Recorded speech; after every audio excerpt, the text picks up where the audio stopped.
Hey everybody, it's me again, Russ Shaw, in Seattle, Washington, in the gritty city once again, driving home with some more thoughts on Dragon number 1. Being in recovery and, in group with people who are fighting addiction over the years, I've noticed that dragon number 1, the dragon of judgment, sitting in our own little throne as the judge with the gavel, bam, deciding, just not knowing entirely what's going on. It's like we think we're sovereign or something. The judge, when the judgmental, that dragon of judgment takes over the mind, it just sits there in judgment of everybody, and it really ultimately ends up leaving us just alone, right? In this alone place, judging the world, thinking that we got it all together when we don't. I love that song by My Chemical Romance, that song, I'm Not Okay. That song was instrumental in my recovery when I finally started to realize, I'm broken, right? I'm broken. There's something profoundly wrong with me. Okay? So, even though I'd got over the drugs, I'd got over the alcoholism, right? I was a successful business guy. I figured, I didn't need college or people telling me what to do. I don't have a boss. I thought I had things together, and I really didn't. Having my, my addiction, this kind of double life that I was leading, using sex and my sexual conquest to kind of validate me some way, and me sitting in judgment of other people while that's going on was just wrong, unable to be taught, unable to listen because of that dragon of judgment. And that's one of the biggest things I want you to see. To submit your stubbornness to someone who may know more than you. To open up yourself and confess to somebody, confess to a group of people, talk about the secrets, right? Talk about that secret life, how it makes you feel, why you do it. Sexual addiction is so insidious because it grows in the dark, and it's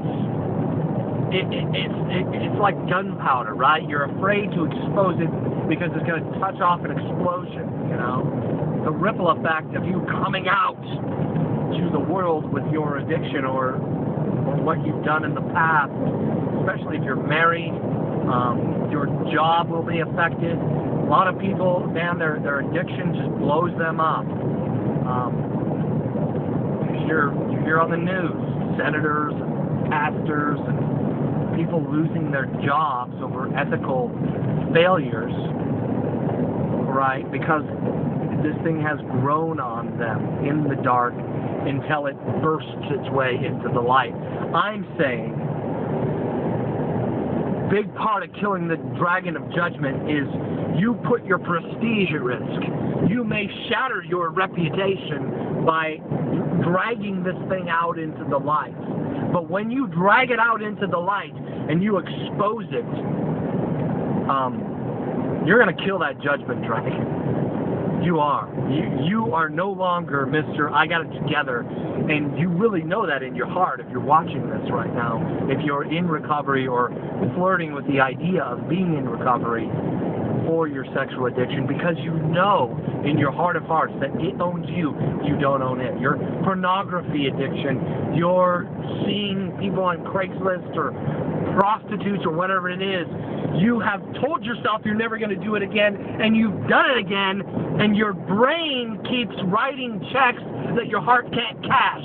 And I'm telling you that you've got to get to that heart level, and a good way, the best way of doing that is killing that dragon of judgment, and a great way of killing that dragon of judgment that lives in you, that self-righteous thing in you, that habitual pretending and propping up the prestige in you, best way to do that is to confess. The best way to do that is to talk about it. The best way to do that is to get face to face, eye to eye with somebody, and stop pretending.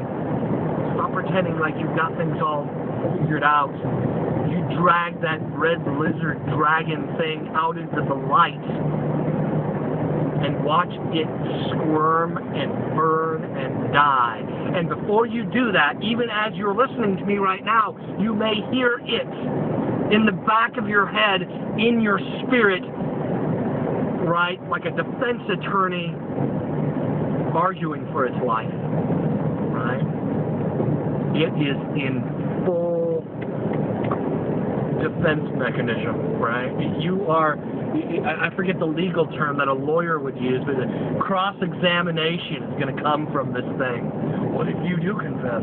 You know, he'll kill me, right? That story by C.S. Lewis with the red lizard is so powerful, and The Great Divorce, that book, where the red lizard is like, you know, he can do it, he can kill me. And then what are you going to do? What are you going to do without me to talk to? What are you going to do without me to hang out with? What are you going to do with me without me as your comforter? I'm telling you, man, the sooner the better. You drag that thing out into the light and let it die. Alright? Stop listening to its defense plea, its cross-examination. Do what needs to be done. Confess this thing and kill that dragon of judgment in you.